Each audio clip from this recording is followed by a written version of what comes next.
Now, from the makers of Cold Water Omo... On a fine autumn morning in early October, the main thoroughfare of St. Catherine's, Suffolk, was unusually busy. A constant stream of traffic surged forward. Errand boys on bicycles swung in and out among delivery vans, farmers in lorries, businessmen in cars. In the middle of all this confusion sat a large, shining Bentley. It was rather conspicuous, but the occupants didn't appear to worry much. Behind the wheel sat John Steed, bowler at a jaunty angle and a well-manicured hand resting on the steering wheel. Beside him, carefully dressed in a tweed two-piece suit and looking extremely efficient, sat Mrs. Peel. Steed whistled tunelessly. What a pretty little place. Can't see much of it from this angle. It's not so little either. Shall we be staying long? I hope not. Oh, be rather nice. I think I'd like a whole weekend here. Put up at one of those country inns. Lots of healthy walks in the rain, evenings spent in front of the open fire. Bed early reading a harmless novel, that sort of thing. No chance? No chance. Then what exactly are we doing here? Spy catching, Mrs. Peel. The appointment is for 12 noon. Unless we get out of this darn traffic soon, it'll be too late. Jimmy Merlin is never late. I only wish he were. I only wish he was the late Jimmy Merlin.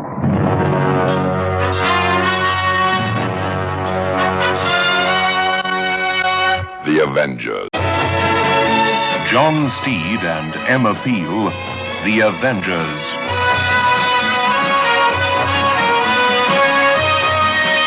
John Steed managed eventually to find a suitable parking spot, and with the hands of the parish clock pointing to 11:45, hurried Mrs. Peel along a cobbled street and into a large red brick building.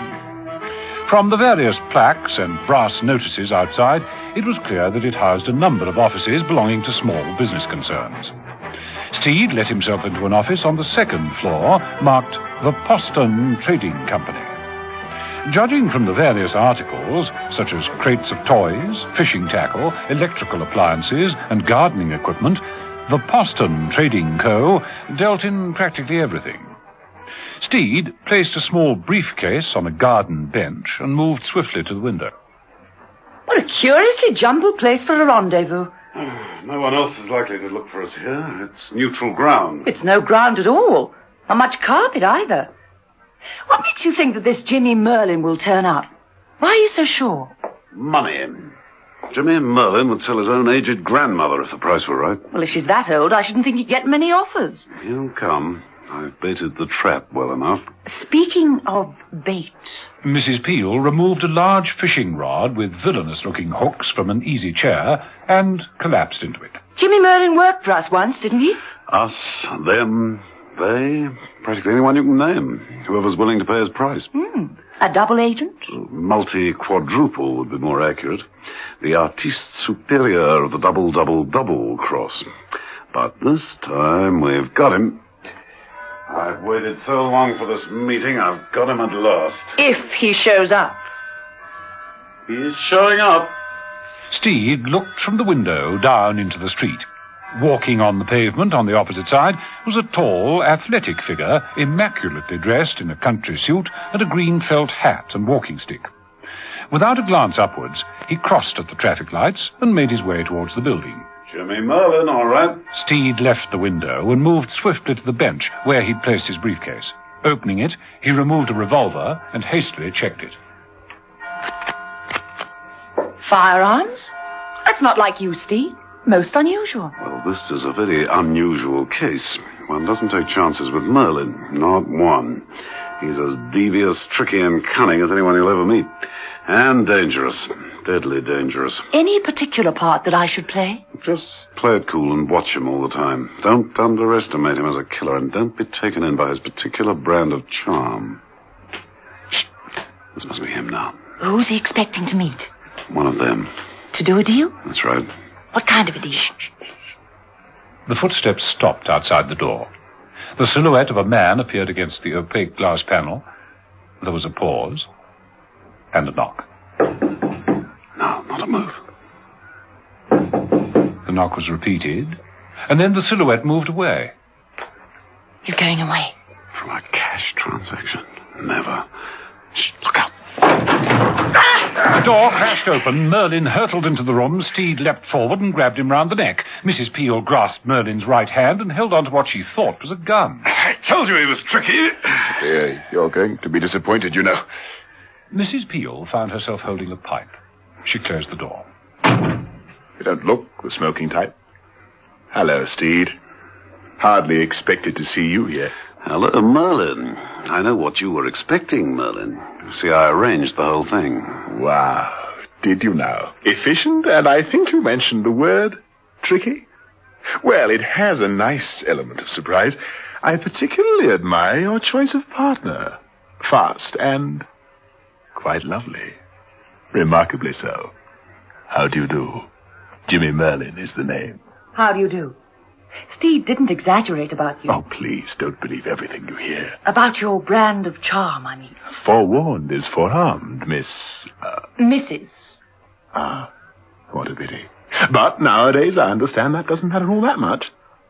Well, Steed, what now? I refuse to believe that you're not carrying a gun, Merlin, and so... With a swift series of movements, Steed frisked the man and found... 2 guns. 2-gun Merlin, eh? Yes, was brought up on old-fashioned westerns. Care to shoot it out in the main street, Steed? Too much traffic. I see. Well, you now have the whole armory. What next? I'm taking you in, Merlin. And where you're going to stay for a long, long time. Oh, come now, Steed. On what basis can you possibly... On the basis that you broke into a secret establishment and stole a capsule containing a newly developed sleeping gas. A knockout gas of extraordinary proportions. You've got the test samples. Where's your evidence? You came here expecting to sell that gas capsule. So I imagine you've brought the evidence with you. Do you mind putting your hands up? Thank you, Mrs. Peel. Mrs. Peel moved in on Merlin and began searching his pockets. Nothing so far. So glad to see you haven't lost your touch, Steed. You're relentless and as thorough as ever. I've really got to take my hat off to you. As he spoke, Jimmy Merlin reached up and removed his green felt hat. In the band of the hat was a glass capsule. Steed jerked his gun up, but too late, the capsule fell to the floor and shattered. A visible amount of gas swirled out. No. Steed lumbered forward to grab Merlin. Merlin jerked away and clapped his hat over his nose and mouth. Steed's eyes began to glaze. He started to sway and fell heavily. Merlin, laughing, muffled under his hat, dashed to the door. He opened it. No! But Mrs. Peel made one last desperate lunge. She hit the door, slamming it shut again, and then collapsed in a heap. Merlin grasped the door handle. Mrs. Peel's body was in the way. In using both hands, he was forced to drop his hat. Within seconds, he also succumbed to the fumes of gas, and groaning, fell to the floor. Oh. The telephone began to ring.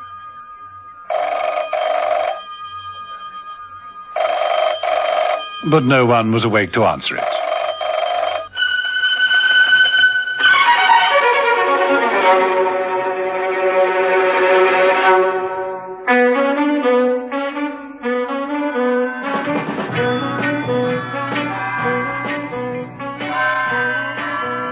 John Steed opened his eyes. They refused to focus. He was lying on the floor, that much he knew. He raised himself on one elbow with a great effort, clambered slowly to his feet, and staggered to the window. Hastily, he opened it. Steed breathed deeply a few times, and then turned to look back into the room. Mrs. Peel was curled up in front of the door, fast asleep. She was having a pleasant dream, a half-smile touching her lips. Alongside her was the form of Jimmy Merlin. He also appeared to be enjoying a deep, refreshing sleep. Steed glanced at his watch. 7 o'clock. But it's daylight. It can't be 7 in the evening. Then he looked at the date panel. 21st. But it was the 20th when it all happened. The 21st? 7 in the morning of the 21st? We've lost nearly a whole day. Steed moved over to Mrs. Peel and tried to rouse her. Mrs. Peel! Mrs. Peel! Emma, come on, wake up! Wake up!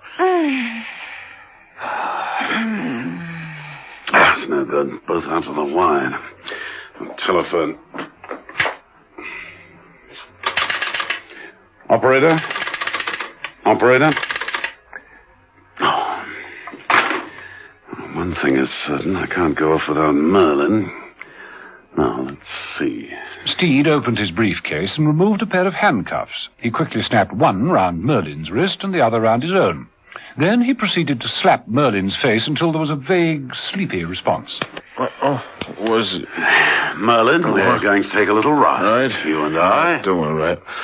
Want to sleep. Just a short trip. You and me. I've got you, and you aren't going to get away. So no more tricks. Sleepy. Well, sleep. You will, just as soon as I've got you tucked up in a nice, cozy little cell. All by yourself. Now, come on. With a superhuman effort, Steed managed to drag Merlin to his feet and out of the door. They both stumbled down the flights of stairs and out into the roadway. The street was deserted, but Steed literally had his hands full. He hardly noticed. At length, they got to Steed's car. Now, come on. Come on, here we are. What the devil's all this about, Steve? Where are we going? I told you. Surely you haven't forgotten already. Yeah, still half asleep. Oh, yes, the capsule, I remember. Well, just relax. If you're at all interested, you've slept since noon yesterday, and it's now 7 o'clock the next morning. Right, here. Get in and shift over to the far seat. Right. Aye. See, we're joined together in something other than matrimony. These handcuffs really necessary, Steve? In my opinion, yes. You're too canny to be left alone. Speaking of being left alone, you're aware, Steve, that there's no one else in this market town of St. Catherine's. The place is quite deserted. Listen. You're right. It's not even the sound of traffic. Something's happened, Steed. It's not me being canny. The whole thing's quite the reverse. It's very uncanny, indeed. John Steed had at last got his hands on Jimmy Merlin, a treacherous double agent who was trying to sell a new sleeping gas to the enemy. But unfortunately, in their confrontation, a glass capsule of the gas had broken, knocking out Steed, Merlin, and Mrs. Peel for a whole day. The next morning, Steed had come to and been unable to raise help over the telephone. He'd handcuffed Merlin to his own wrist, and they'd gone out into the streets of St. Catherine's. But Merlin was right. Something about the town was very, very uncanny. What a sound. Not a person to be seen. Yesterday this time, the place was filled with traffic. Yes, it is strange, I admit. But, well, I can drive with one hand. Let's get going and find out. Where are we going? I told you. Well, you haven't forgotten. Oh, my word, I'm still so sleepy. That's your own fault. You smashed the capsule. I'm left wide awake myself. Well, relax. I'd try to appreciate the view if I were you. It may be your last chance in a long time. The car gathered speed. But as Steed drove down the deserted streets, he became more and more troubled. Something was very wrong. He stopped at the nearest phone booth, dragged Merlin from the car, and dialed a security emergency number. 5, 9, 9, 9, 9.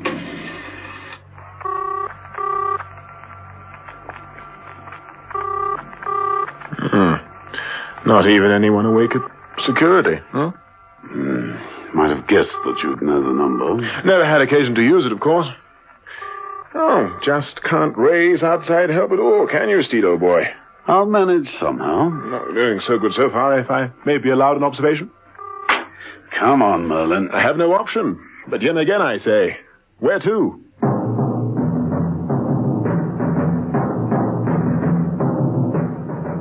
Back in the car, Steed continued to drive round St. Catherine's. He didn't get very far.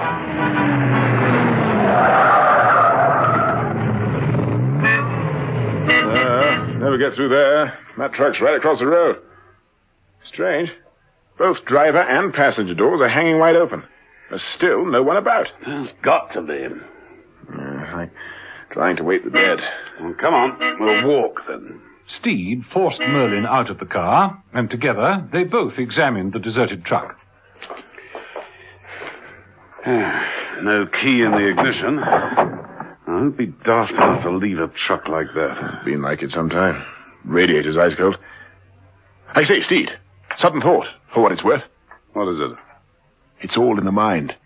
We have been strangely affected by the gas. After all, it's not been tried out much before. It must have effects of hallucination. It really isn't happening at all. We're just dreaming it all. It's all in the mind. That's it. That idea isn't worth anything at all, Merlin. We're here, right enough, and these handcuffs are for real. Now try again. I can't. Admit I'm as baffled as you. Doesn't make sense. I wish you hadn't done it. What? Woken me up. I was having such lovely dreams.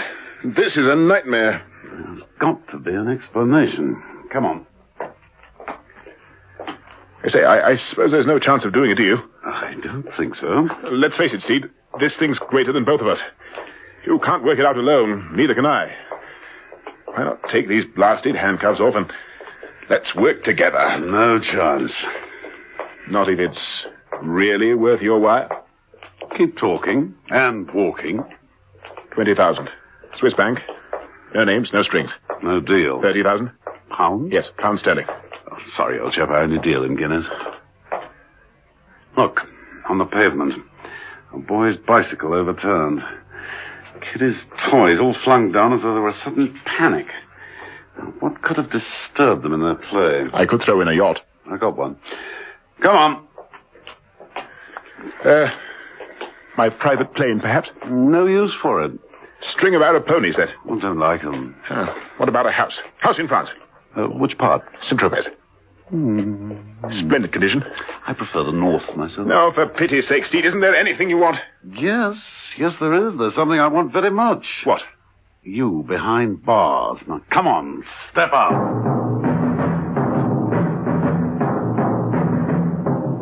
They continued to walk the streets, but the whole district was the same. Not a soul about. Evidence of former activity was there aplenty. But whatever the people of St. Catherine's had been doing, they'd abandoned it. Then, from the end of the street, there came a sound. It was a closed van, moving very slowly. On the roof of the van, a round ring area slowly rotated. There, activity at last. Come on. Steed dragged Merlin forward, and the two men broke into a mad dash.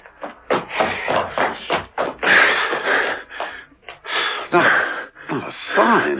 It's odd. It was moving so slowly. Thought we'd catch it easily. Well, at least we know we aren't alone here. Hey, look, Steed. The bank. It's open. Doors wide open. If I'm not mistaken, aren't they banknotes on the steps drifting about in the breeze? This is getting curiouser and curiouser. Well, at least things have taken a profitable turn. Let's take a look inside. Manager of this place will get a rocket for this. Talk about safe as the Bank of England. Look at that. Safe wide open. Notes and coin on the teller's counter. Like everywhere else, deserted. They all must have left in a devil of a hurry. Something's wrong. Very, very wrong. That is obvious. But what has caused this?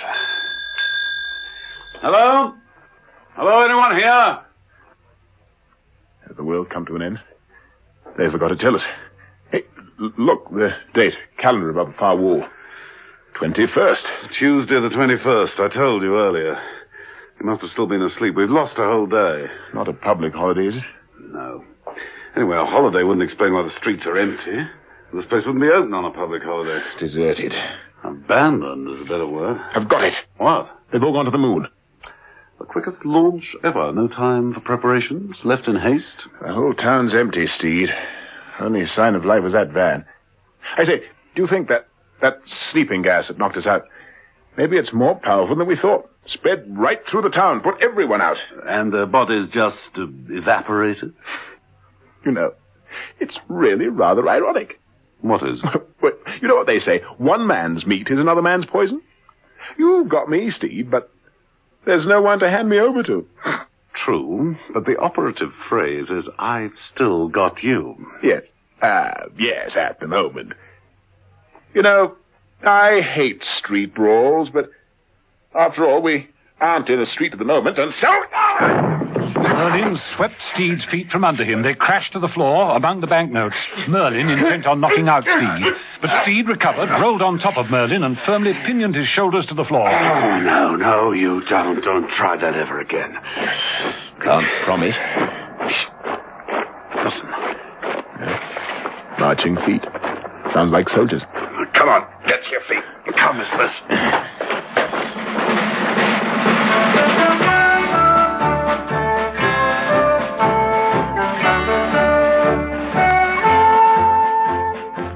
Out in the street, ahead of the marching men, a small, bespectacled, middle-aged man was running for dear life. No. The man was John Cartney, and he was being hunted. Hurriedly, he found an alleyway that led to a garage. He stopped, panting, and tugged at the door. It opened. Cartney rushed in and slammed it to. He stood there, a trembling, sweating, terrified creature. Then there was a sudden noise. What? Stay where you are and die like a man. No. Please, no. Fine, Marty. No. From behind the figure of the rugged-faced trooper who confronted him, Cartney saw 3 other troopers step forward. No, please. I can explain everything. You're mistaken. Take aim. No. Fire!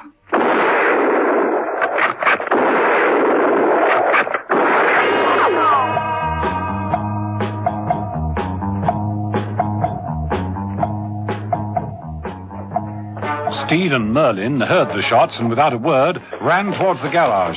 When they arrived, the doors were wide open. On the floor lay the body of John Cartney, very professionally killed. He won't be able to tell us anything. Look what he has tied round his neck, Steed. A chunk of cardboard. Yes, and on it's written one word, looter.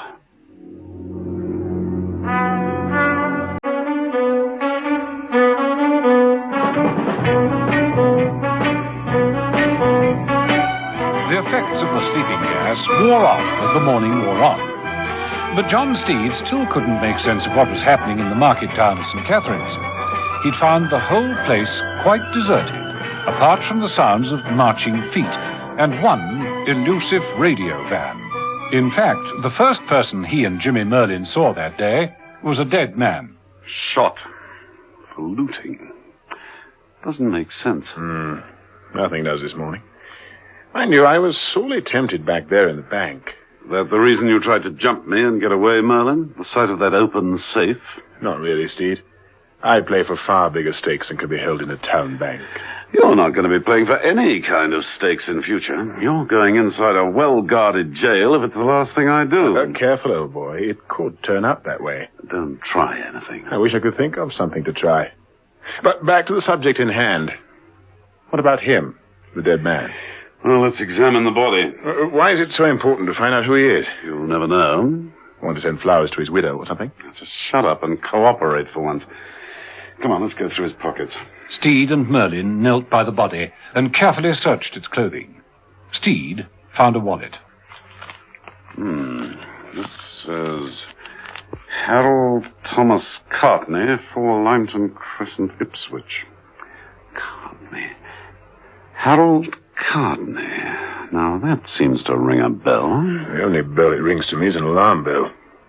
Look, Steed, neither of us knows what's going on in this desolate place, but we do know that people are shooting each other. One person has been shot. So far. But when people start shooting at each other, that's when Mrs. Merlin's youngest son, Jimmy, starts getting out. All in good time. I want to find out why it's all going on. Does it matter why? I think it matters very much indeed. Well, nothing more to be found out from Mr. Harold Thomas Cartney. Come on, let's go. Now, that's better. Back to your car, turn it round, and head on back to London. If there's no one there, I'll know I've gone mad. Not back to London. Steve, you obviously like dicing with death more than I do. Now, let's be sensible. Either we make a complete break and get back and away from all this, or we sit tight in this garage until the whole wretched business sorts itself out. We are not running away. Well, then let's stay here.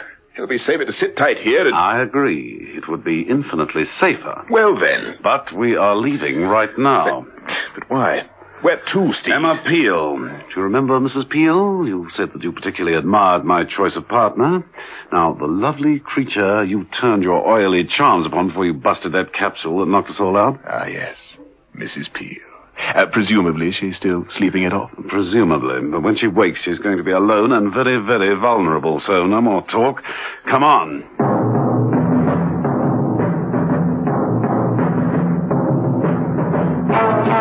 Steed dragged the protesting Merlin from the garage and into the silent streets. While this was going on, a small squad of soldiers marched down a street on the other side of the town. At the head of them was Sergeant Hearn, the man in charge of the firing squad. He halted his men outside a large, imposing building. Halt! Sergeant Hearn made his way through a yard of parked army trucks, passing a plaque that read Eastern Hemisphere Trade Commission, and pushing open a door that bore the symbol of the skull and crossbones and a warning of radioactivity. He made his way down to a deep cellar. The normally dim, dank steps were illuminated by brilliant lights. A collection of about half a dozen army officers and warrant officers, all wearing protective clothing, gathered round a focal point at the far end of the cellar. They were working on a gleaming mass of scientific apparatus. Let me see those equations. Yes, sir. The brigadier, standing in a position of prominence befitting his authority, studied the clipboard that was handed to him. Major Parsons, standing stiffly at his side, noticed Hearn descending the steps. He moved over to him. Well, Sergeant? All quiet on top, sir. Good, good. Any problems? One, sir. A report. Was it serious? What occurred? Oh, don't worry, sir. We dealt with him. No fuss, sir. What's this? What's wrong? Sir, Sergeant Hearn, we ran into a spot of bother up top, sir. Report, Sergeant. Sir, while carrying out a street surveillance, we ran across an unauthorized person in the area. I arrested him and summarily dealt with him according to my orders, sir. I shot him as a looter. Who was he? Sir? This man you shot. Didn't you get his identity? Well, no, sir. Well, then do so! Yes, sir. Right away, Sergeant, right away. Sir. Nobody stayed on in this area without good reason. I want to know why and who. This applies to everyone found up top. See that order is carried out, Major, at once.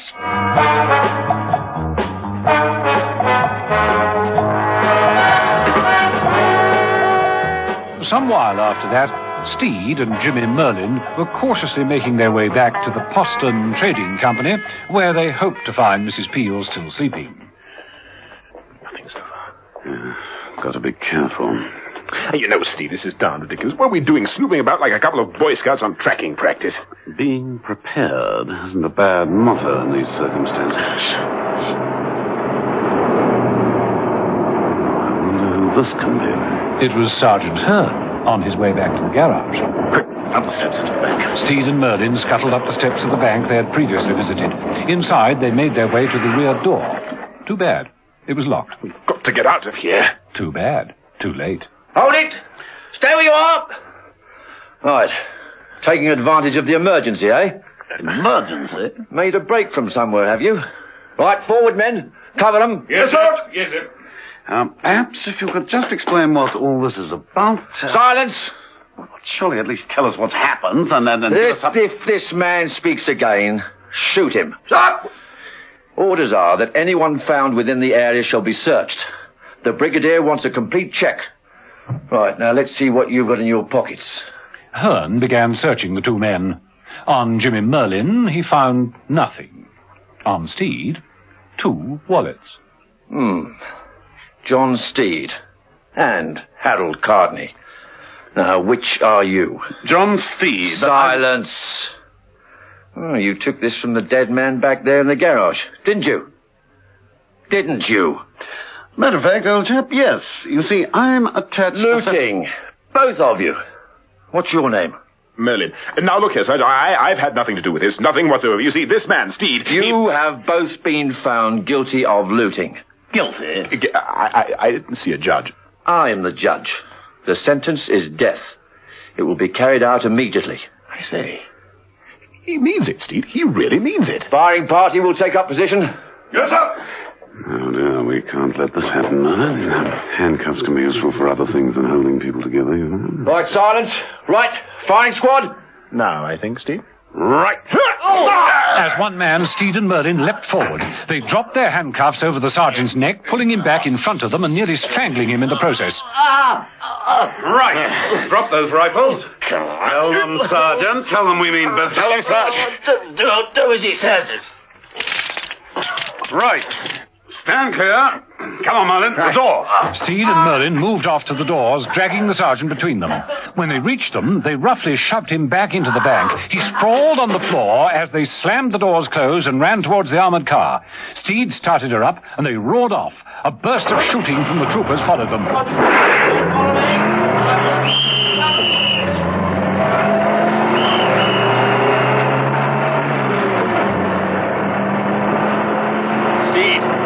Steed, for pity's sake, let's get out of here.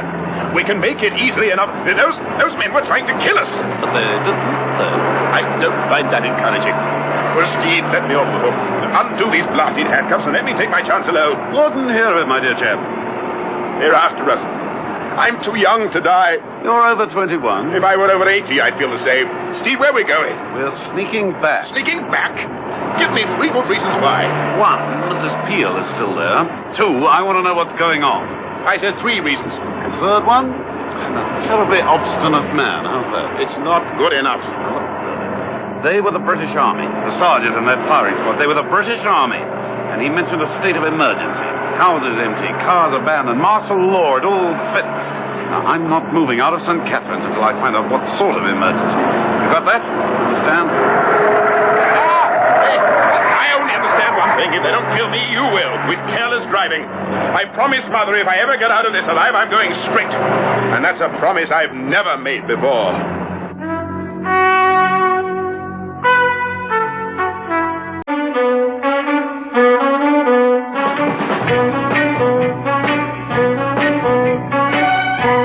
John Steed was determined. He'd found Jimmy Merlin, and regardless of what was going on, he wasn't going to release him. Admittedly, this was a severe setback. He wasn't sure when Merlin would try to make a break for it. It meant watching him and whatever was round the next corner. And driving the armored car was difficult with only one hand. Steed decided to park the thing.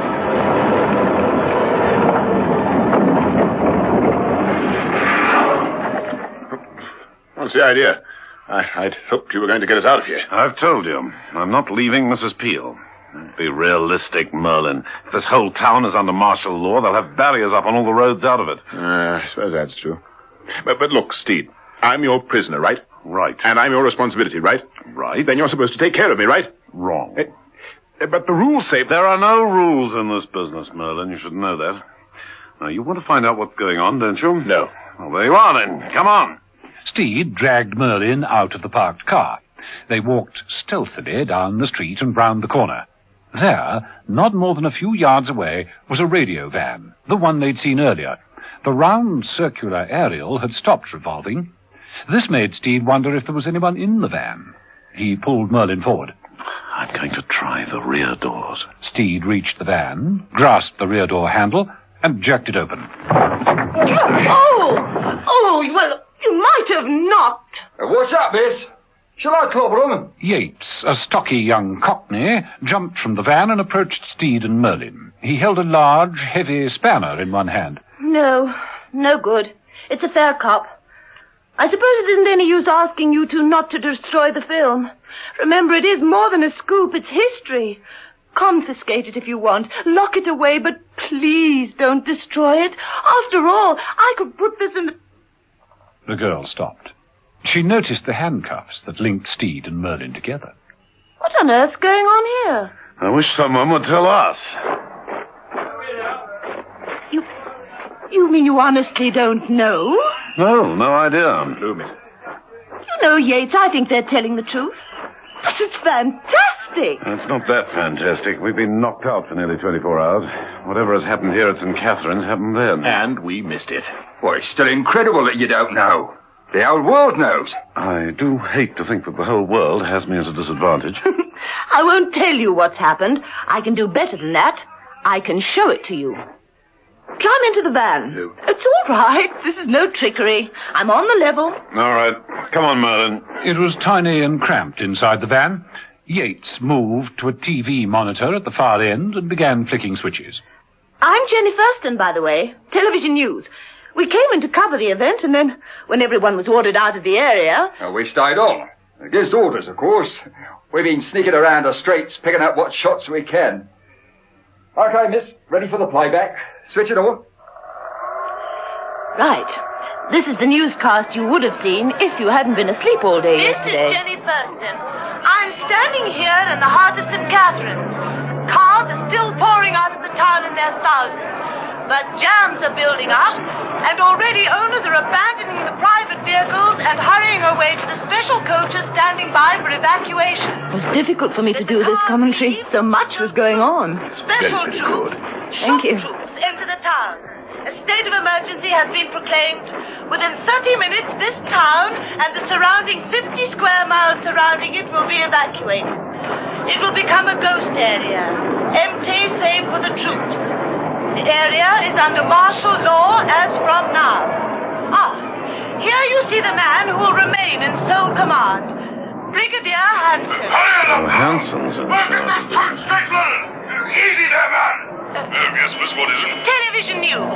Brigadier, are you satisfied that everyone has been warned to leave the area? We've called on everyone. Yes, I'm satisfied. And how do you feel about staying on? I'm a soldier. I have a duty. Clear that truck! Get moving there, man! We've got others arriving! Move! What I would like to stress to the nation is that there is no need to panic. We have everything under control. We know what we must do, and we shall do it. Excuse me. You man! Move that truck! He knows what he must do. Get that train down! Brave words from a brave man. Gently, And there is the commission building. In there lies the task he must tackle. And the whole world will be waiting with bated breath to see the outcome of that task. If he succeeds, a royal welcome awaits him. If he fails, then he, his troops, this town, the countryside for 50 miles or more will cease to exist. Right, isn't it? The Eastern Hemisphere Trade Commission building. It was vacated recently, but its occupants left behind them a monster buried deep in the cellar.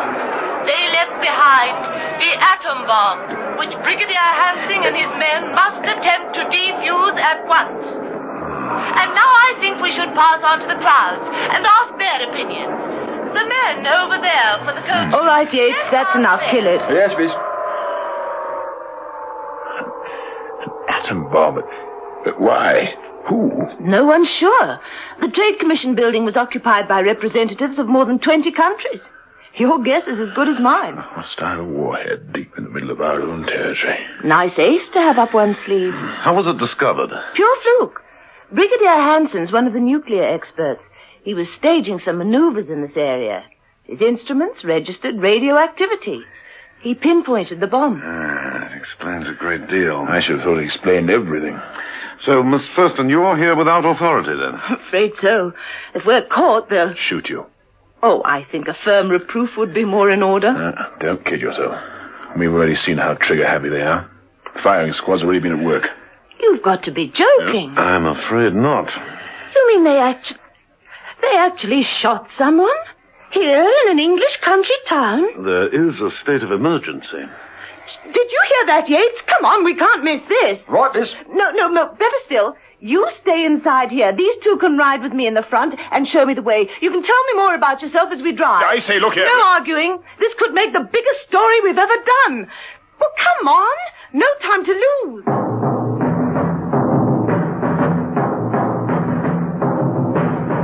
Jenny Thurston handled the vehicle with professional skill.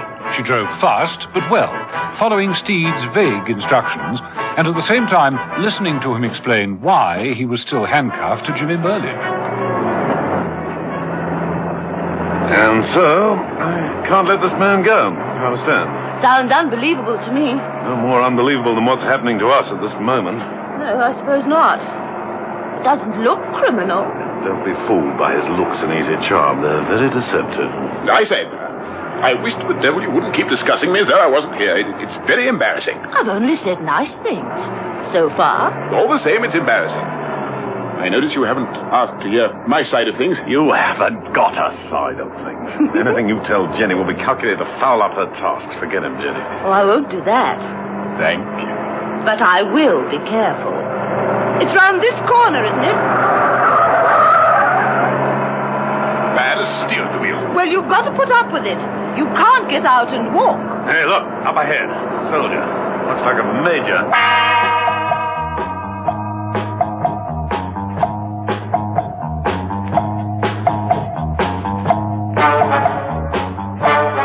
It was Major Parsons, alone, but with a drawn revolver. What now?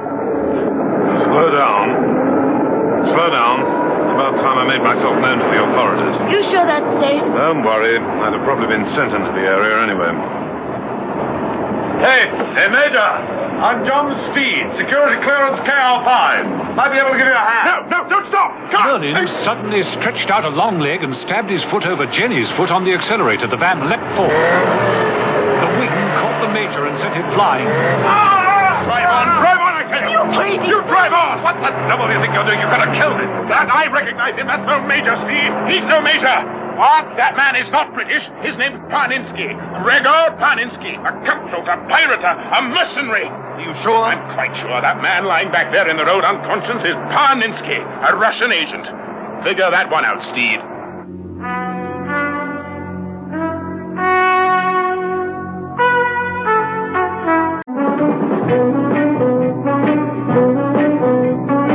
John Steed was a very puzzled man. He now knew that the reason the town of St. Catherine's was deserted was because Brigadier Hanson's men had discovered that an atom bomb was concealed beneath the Trade Commission building. Once the bomb had been located in the dank, empty cellar, martial law had been proclaimed. Platoons of nuclear shock troops had been rushed to the area to help dismantle the bomb. Steed had been told all this by Jenny Thurston, a television news commentator who dared to stay on after the district had been evacuated. Jenny showed Steed and Merlin films of what had happened while they'd both been asleep. Steed, on his way back to Mrs. Peel in the TV van, thought he could give the troops a hand. That's why he had hailed the Major, but Jimmy Merlin thought otherwise. Merlin, you sure of this? I'm quite sure. You swerved the van. You might have killed him. Many people have tried. He's a cat. He has more lives than most. Well, come, let's go and find out. Stay here with the 8, Jenny. We shan't be very long. Come on, Merlin. Steed and Merlin clambered out of the van and walked hurriedly back to the unconscious form that lay near the car park. All right, let's turn him over. There. There's no doubt about it, Steve. That's Parninsky. Now, let's search him. He may have identification. Look, I don't care what cover he's got. I know this man. Says here, Major Parsons, British Army. It's all correct papers. Well, of course they're correct. He wouldn't be walking about this place with foreign papers on, would he? I tell you, it's him, Steve. It's Gregor Parninsky, and he's a foreign agent. I haven't got proof of that. You have my word. As a double agent yourself, that doesn't count for very much. Don't be a fool, Steve. It's because of my checkered past that I know all these people. Don't you see that? And in any case, why should I lie to you? You are trickier than any wagon load of monkeys I've ever encountered. The sooner I contact the authorities and the sooner you're put away, the happier I'll be. All right, have it your own way. I give up. What's happened? Is this the man you thought it was, Jimmy? Yes, it's him all right. But Steve doesn't believe me because he's in uniform with the correct papers. But it's Parninsky, all right. Is this possible? Of course it's possible. Look, infiltrate, pose as an army officer. Any skilled agent who knew his business could do it blindfold. It is possible, I admit. But if it's true... Then he may not be the only one. Well... Answer her, Steed. Tell her all about the firing squad. That's what's really been bothering you, hasn't it? You mean the shooting of that man? Yes. Steed doesn't believe that this country's got to that state, no matter what the emergency. Isn't that so, Steed? Well, this is worrying, I agree. A man was murdered, executed, shot, butchered in cold blood without a trial. Do you really think the British Army is now empowered to carry out such forms of shooting? Is this type of rough justice allowed? Well, Steed? I admit that it doesn't fit in with all the other things I've been told. It doesn't make sense to murder a man in cold blood without trial. Why didn't they just arrest him, ship him out of here as a criminal? Well, someone may have taken the law into their own hands. That sergeant who had a go at her? Well, one thing is certain. We ought to let Brigadier Hanson know. If he has any more soldiers like that on his staff... And any more majors who are suspected agents. Oh, you do what you like. I think we should just get out of here. We can't run out. Can we, Steed? I thought the situation was suddenly becoming simple and straightforward. No. Right, we'll go to Hampton. Steed, every street is blocked off for patrol. We'd never get near that building. We'd be taken prisoners and dealt with like that fellow Courtney. We'll just have to keep our fingers crossed and hope we're lucky. Lucky? Believe me, I'm just as confused as you are. But one thing I know. This is not going to be solved by luck. No, sir. The three of them left the Major where he was and bundled back into the van. Yates, inside, demanded to know what was going on, but it was all too complicated to explain. Jenny started the engine and skillfully backed the van. I think there's a side road behind the church. If I take that, I can double back and approach the commission building from the other side. That should give us a better chance. Just a minute, Jenny. I'd like to go to Barchester Street first. Barchester Street? Where's that? On the other side of town. What? What for? I left a friend there. I've been trying to get back to her for hours. Now that's where we're going, and no arguments.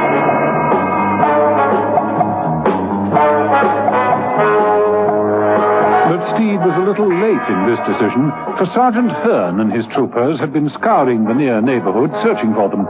They had entered the office building, and in the room marked the Poston Trading Company, they had found the sleeping form of Emma Peel. Sergeant Hearn looked down at her. Well, what do you know? All right, men, relax. The sergeant dropped down upon one knee and felt Mrs. Peel's pulse. Then he straightened up and moved to the table upon which lay Steed's briefcase. He snapped it open. He took from the case several papers and scrutinized them.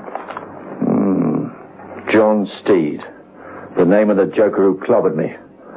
All right, men, stay out of sight. I have reason to think someone will be coming back to pick this woman up. After all, you can't blame them. I can only hope that Mr. John Steed gets here very soon. Steed, Jimmy Merlin, Jenny, and Yates were actually on their way when... Hold it. Look there, down that side road. Army trucks, quite a lot of them. Stop. Don't go looking for trouble, Steve. We've got enough as it is. Stop. I want to take a look at that lot. Might tell us something. Jenny stayed at the wheel. Yates poked his head out of the back of the van, and they both watched as Steed and Merlin walked towards the army trucks. There was no one about.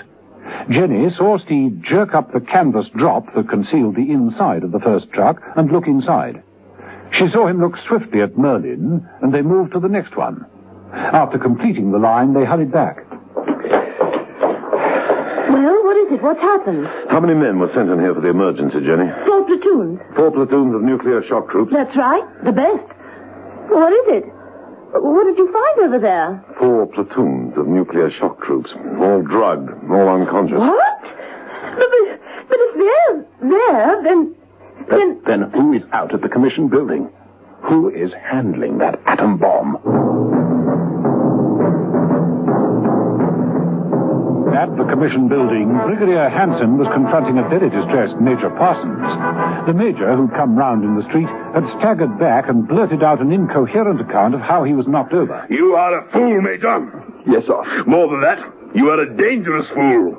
Your incompetence could jeopardize the whole operation here. Yes, sir. If these people were to contact the outside world... No, they can't do that, sir. The phones are out of action, and we're jamming all radio signals. It seems to me that they might just walk out of the area. After all, it appears they can walk the streets with complete impunity. I was taken by surprise, sir. The van... Don't offer me excuses! When your people approached me, they promised me professionals, Major, professionals. Instead, I'm surrounded by rank amateurs. I want these people found, and I want them found immediately. That is an order.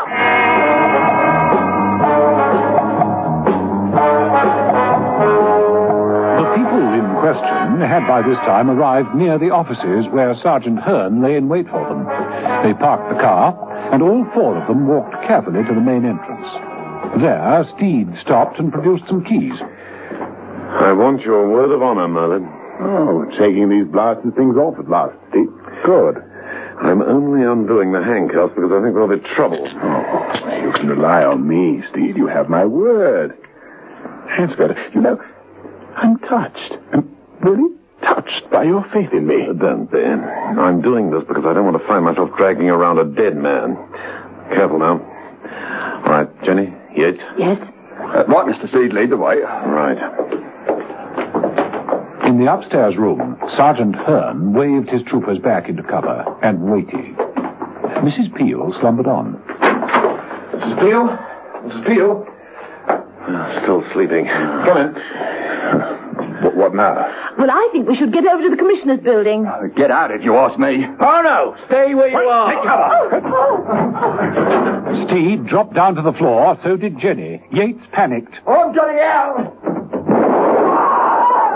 Sergeant shot him in the back. As he fell to the floor, Merlin moved like lightning. He hurled a trooper across the room. Made for the door, was through it in a flash and slammed it behind him. After him. Stay where you are, Steed. One move and you're as dead as that man on the carpet. Both of you. Hands above your head. Right now.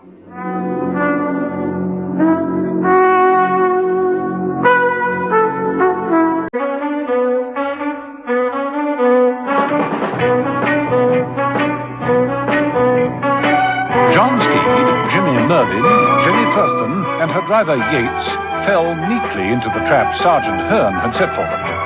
They'd returned to the offices of the Boston Trading Company to find Mrs. Peel. Mrs. Peel was still there, all right, and still fast asleep. But Hearn and his men were there, too. Hearn had shot Yates as he was attempting a getaway, but Jimmy Merlin was luckier and made his escape among a flurry of gunshots. Hearn's men had given chase, firing blindly, but Merlin had a good start and dodged in and out of alleyways, heading for the car park.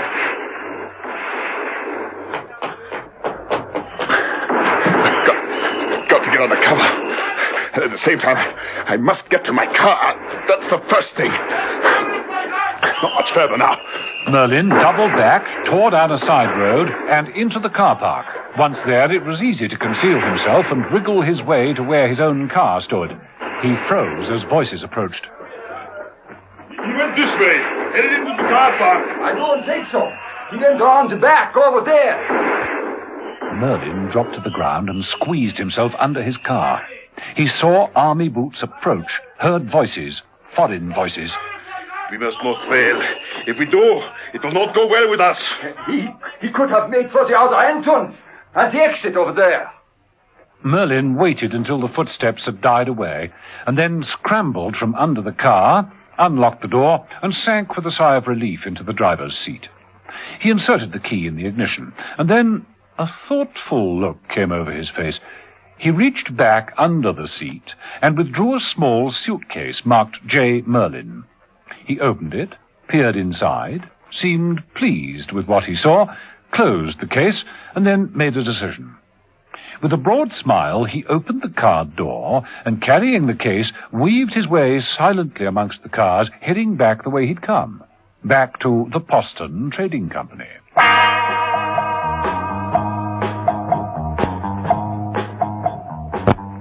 Back in those offices, Steed was doing a bit of deep thinking. Harold Courtney. What? What's that, Steve? What are you talking about, Steed? No, keep your hands up. The man you shot, Harold Courtney. I thought I knew the name. He was a member of the Nuclear Fission Committee, atom bomb expert. Now, why should he stay on in the area? Curiosity? That, or he sensed something was wrong. The area cleared and fake troops move in. But what about the team who are dismantling the bomb? Dismantling it? Are they? You cotton on fast, Steed. We're not taking the bomb apart. We're putting it together. What? You're building a bomb? It makes a sort of twisted sense, doesn't it, Jenny?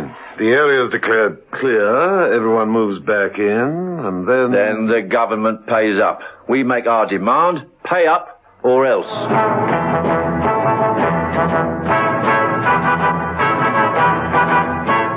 And in the commission building, the brigadier was pacing to and fro in the cellar. Well, how's it going, Major? Nearly finished, sir. The crew are just putting the finishing touches to the installation. They'll screw the large metal plate into position as a cover, and then all is ready. Well, hurry it up. We're nearly all ready. And when we are... Yes. When we are, I shall personally issue the ultimatum. I should like to see their faces when they hear how Brigadier Montague Hanson has outwitted them. At last.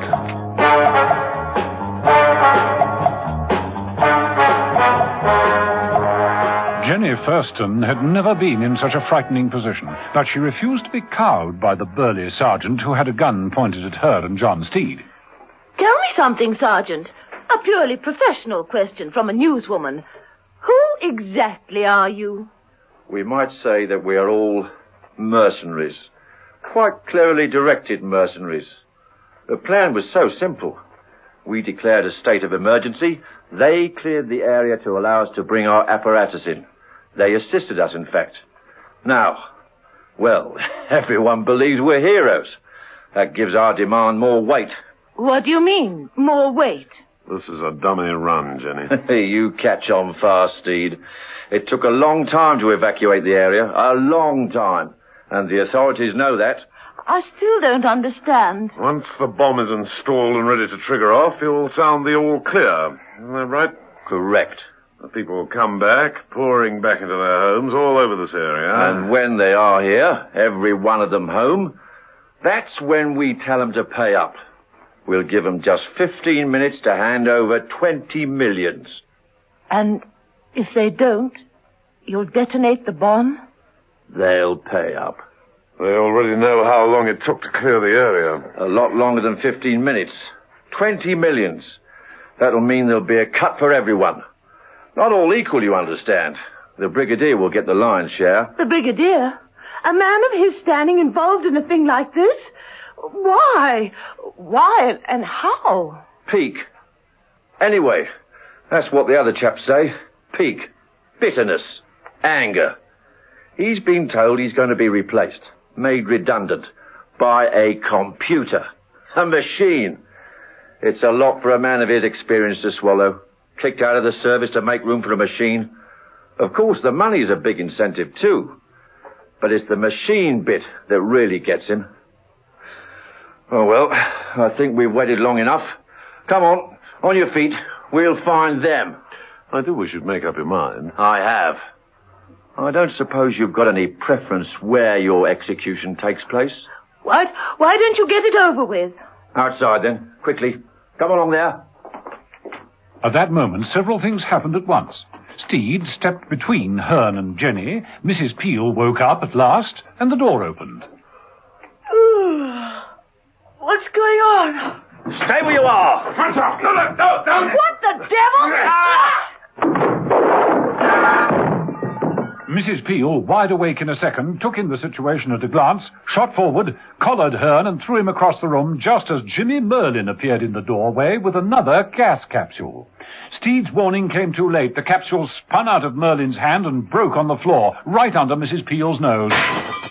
Mrs. Peel gave a smile of triumph, appealed to Steed for approval, and never reached the end of the sentence. How was that, Steed? Did I help you out of a little... Quick, get out! Get out of here! Out, Jenny! Merlin, out! Sorry, Steed. I thought I was doing the right thing. I thought I'd seen the last of you. I couldn't do that. Bad for business. You might have spit it around that I was unreliable. Besides, it seemed a shame not to put those capsules to good use. You had more than one. You were intent on selling the exclusive rights to as many people as possible. You know me, Steed. Cautious. Do you blame me? You got more in there? Oh, yes, but... I'm confiscating them. Jenny, you stay here. Keep an eye on this room and don't go in, for heaven's sake. Guard it here. Right. Where are you off to? The commission building. Oh, now, look here, Steed. Look, I've done my Boy Scout bit. Come on, Merlin. You gave me your word. Oh, that's before I knew you were intent on murder. My murder. I need you, Merlin. I'm depending on you. But you know me. I'm probably the most undependable person in the Western Hemisphere. You came back. I told you why. You didn't want me to spread rumors about you. I couldn't have done that if I were dead. So you saved my life for what? You're trying to blind me with semantics. All right, point me towards the jaws of death. Let's get going.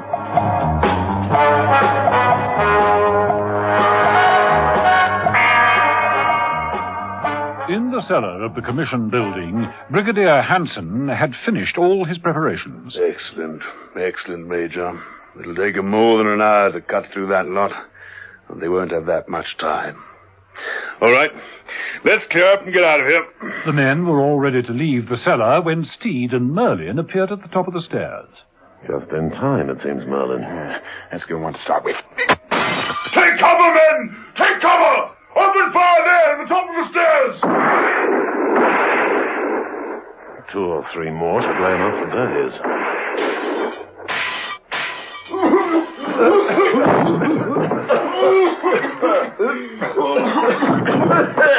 Cover your face, Steve. There's enough gas down here to knock out. Right. Hey, listen.